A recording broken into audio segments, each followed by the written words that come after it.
What's up, everyone? Dalton Hopkins here, live at Nashville Superspeedway. We are just about to get ready for the Cracker Barrel 400, another NASCAR Cup Series race, the fifth year, if I'm not mistaken, here at Nashville Superspeedway since the return of the Cup Series and NASCAR as a whole at Nashville in 2021.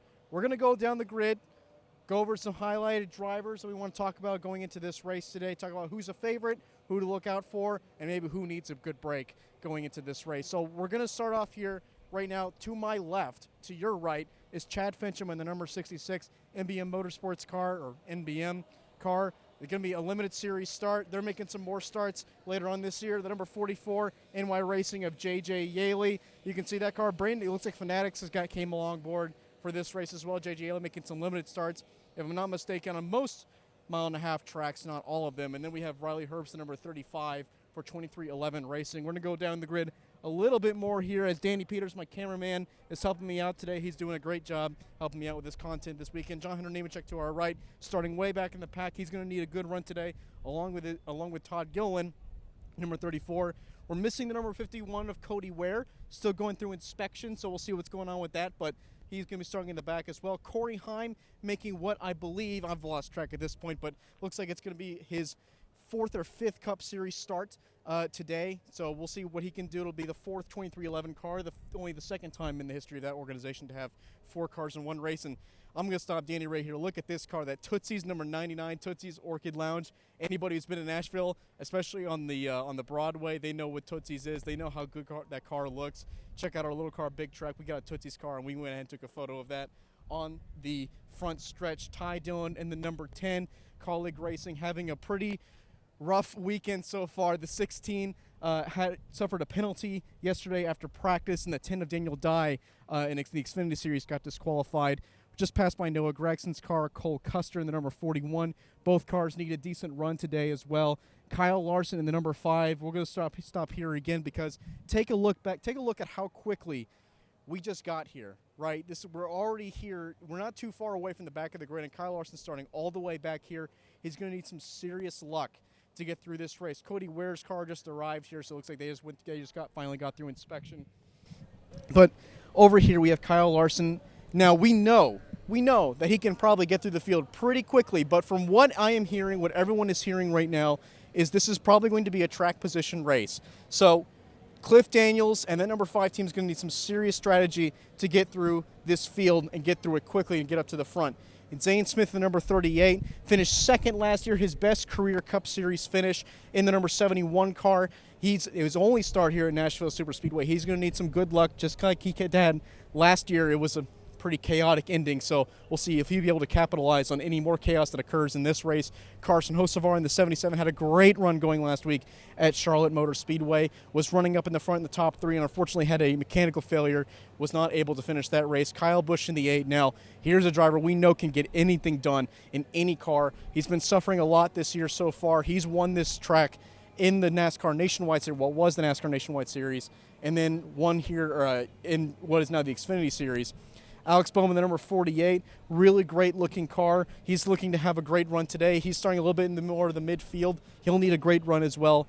SVG having some better solid finishes in the ovals in the last few weeks, especially last weekend, finished 14th, his best finish on a non-super speedway oval. So he'll be looking to have a great run this week as well, as we are about to get into some men and women in uniform. But here's Ty Gibbs, the number 54. Now, I'll stop again because I feel like Ty Gibbs has fallen off the radar quite a bit. He just hasn't been able to get any great runs together. Every once in a while shows up in the top 15, top 10, but that is not at all indicative of what a usual Joe Gibbs racing car can do. Austin Dillon at number 3. We've seen him run well here and before, but in the lower tier series, probably, I'm going to assume, not going to be a huge factor by the end of it, but who knows? He's really surprised me in the past. Josh Berry in the number 21, won at Las Vegas. I could definitely see him running up in the top 10 by the end of this race. Had a great run going at Kansas as well. Was winning at Texas before he crashed out. I can see him running well. Here's another guy I can absolutely see being in the top 10, Mr. Ryan Preece. He's had a great year since he started RFK, probably actually statistically the best of his career. I fully expect him to be in the top 10 by the end of this race as well. He'll need to get capitalized in some track position. And Justin Haley in the number 7, he's having a great well, I should say a decent year so far in his return for Spire Motorsports. AJ Allmendinger, number 16. Now that's a driver that's having a great run, especially in the last few weeks. Finished 4th last week at Charlotte Motor Speedway, probably his best oval performance in recent memory. Austin Cindric in the 2, another great year so far. Not so fantastic on the 1.5 mile tracks, but we'll see what he can do later on today. Maybe he'll surprise us all. Ryan Blaney in the number 12, another great run, another great season so far for Ryan Blaney, but just hasn't been able to capitalize and get that win.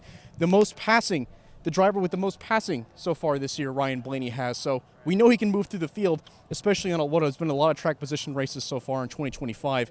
Eric Jones, the number 43, starting up a little bit more to the front in the top 15. So he had a decent qualifying run. We'll see what he can do. Ricky Stenhouse Jr. in the number 47. Again, another driver that is kind of under the radar so far this year. Is still in the top 16, if I'm not mistaken, in the point standings. Kind of under the radar, but they're slowly but surely having some decent runs. And then how about this guy? Bubba Wallace in the number 23. He's having a pretty decent year, but I think I can see Bubba Wallace having some really great finishes on these 1.5. I know this is not a 1.5, but a intermediate racetrack. He's had some great runs in that number 23 car at these tracks. I can maybe see him running up front by the end of this race. Chase Elliott, I'm not so sure about him, but then again, he has had success here in the past. He won here in 2022. I can see Chase Elliott having a great run. Now we are getting into the top 10. Here's Chris Buescher, starting 10th, needs a great run, got 30 points back earlier this year from a penalty that NASCAR gave him earlier this year. So good to see him now back in the fight for the top 16 in points, but he is fighting Ryan Preece, his teammate, for that top 16 standing, so we'll see how he runs today. He'll definitely need a good finish. Joey Logano, sneaky as always, starting in the top 9. We saw him win this race last year after 5 overtime attempts. He's a defending race winner. Everyone can think that Joey Logano might luck into these wins, but he plays the game. He knows how to win races, and he does it really well. I can see him running well today. How about the number 71 car of Michael McDowell? A couple stories there. Of course, the first one, Zane Smith finished second in that car last year, and then Michael McDowell almost won at Texas, another intermediate track earlier this year, if it weren't for a last few laps running with Joey Logano that ended up having him in the wall. So that was unfortunate. Maybe he can come back later today. Maybe he can come back and make up for it.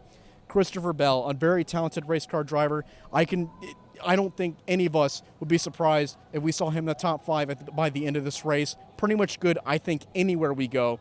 Brad Keselowski in the number 6, and he's won here. Actually, his very first Nationwide Series win, his Xfinity Series win, came right here at Nashville Superspeedway all the way back in 2008 with what was Junior Motorsports back then. So Brad definitely having a great run so far in the last couple of weeks. He's having some pretty decent finishes, ran really well last week at Charlotte, ran even better the week before that at at North Wilkesboro. So he has a great qualifying effort here today. And now we have Ross Chastain, who has the best average finish out of anybody who has more than one start here at Nashville Superspeedway. And of course, he won here 2 years ago. So, and he's coming off a win at the Coke 600. One of the odds favorites right now. Ross Chastain looking really good in that beautiful Busch Light Country Chevrolet. I love that paint scheme so much. I think it looks fantastic.